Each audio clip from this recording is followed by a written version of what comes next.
नमस्कार, आपण बघत आहात स्टार वन महाराष्ट्र न्यूज. मी इरफान पठाण. छत्रपती संभाजीनगर मधून एक धक्कादायक बातमी समोर आली आहे, जी अन्न औषध प्रशासन विभाग FDA यांच्यावरती गुटखा माफियांनी अंगावर गाडी घालण्याचा प्रयत्न केला. त्यामध्ये प्रज्ञा सुरसे या महिला अधिकारी होत्या आणि विवेक पाटील आणि त्यांच्या सगळे अन्य कर्मचारी होते.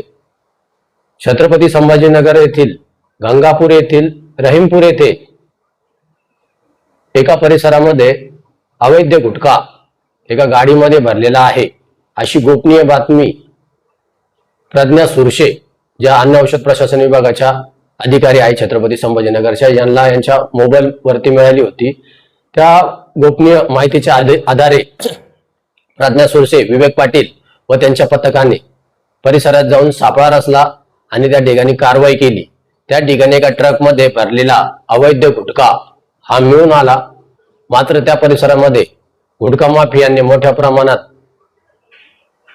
रेखी करण्याचा प्रयत्न केला आणि रेखी करत असताना त्यांनी प्रज्ञा सुरसे आणि विवेक पाटील यांच्या अंगावरती स्कॉर्पिओ गाडी घालून जीवे मारण्याचा प्रयत्न केला. त्यात विवेक पाटील आणि प्रज्ञा सुरसे हे थोडक्यात बचावले. त्यांनी बाजूच्या असलेल्या खड्ड्यामध्ये उडी मारली, त्यामुळे ते थोडक्यात बचावले आणि त्या परिसरातून गुटखा माफियांनी तो ट्रक पळून नेला.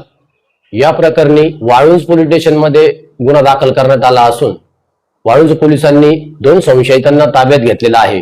मात्र एक प्रश्न असा निर्माण झालेला आहे की अन्न औषध प्रशासन विभाग ज्या वेळेस अशी मोठी कारवाई करण्यासाठी जाते त्यावेळेस पोलीस प्रशासनाला सोबत घेऊन गेले पाहिजे, कारण की पोलीस प्रशासन सोबत गेल्यानंतर त्यांची सुरक्षा अजून वाढेल. त्यावेळेस त्यांनी कारवाई केली त्यावेळेस ते फक्त अन्न औषध प्रशासन विभागाचे अधिकारी आणि कर्मचारीच होते. त्यावेळी स्थानिक पोलीस त्यांच्या सोबत कोणी नव्हते. त्यांनी गाडी तर पकडली, मात्र गाडी पकडल्यानंतर स्थानिक पोलिसांची वाट ते बघत होते आणि त्यावेळेतच गुटखा माफियांनी त्यांच्यावरती तो हल्ला चढवला आणि त्या हल्ल्यामधून दोन्ही अधिकारी व कर्मचारी थोडक्यात बचावले.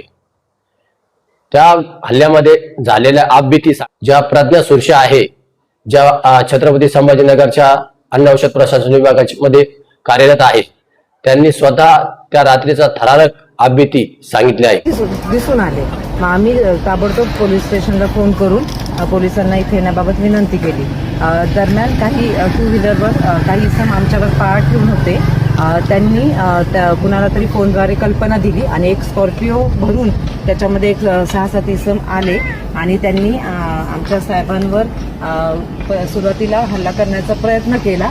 गाडी त्यांच्या अंगावर घालून त्यांनी दूर पळवून लावले आणि तसंच एका व्यक्तीस त्यांनी टेम्पोमध्ये चढून टेम्पो सुरू करून टेम्पो सुरू करून इथून पळून लावण्याचा प्रयत्न केला. मीनवाईल त्यांना मी समोरील बाजूस होते. त्या आयशर तिथून काढल्यानंतर मी रोडच्या पलीकडच्या बाजूस गेल्यानंतर आणि आयशर जेव्हा रोडवरून समोर जात होता तेव्हा त्यांनी माझ्यावरही म्हणजे मला पळवत माझ्या अंगावर गाडी घालून जीवे मारण्याचा प्रयत्न केला आणि ते शेवटी टेम्पो मालासह घेऊन निघून गेले. स्कॉर्पिओ गाडीवर कुठल्याही प्रकारचा नंबर नव्हता.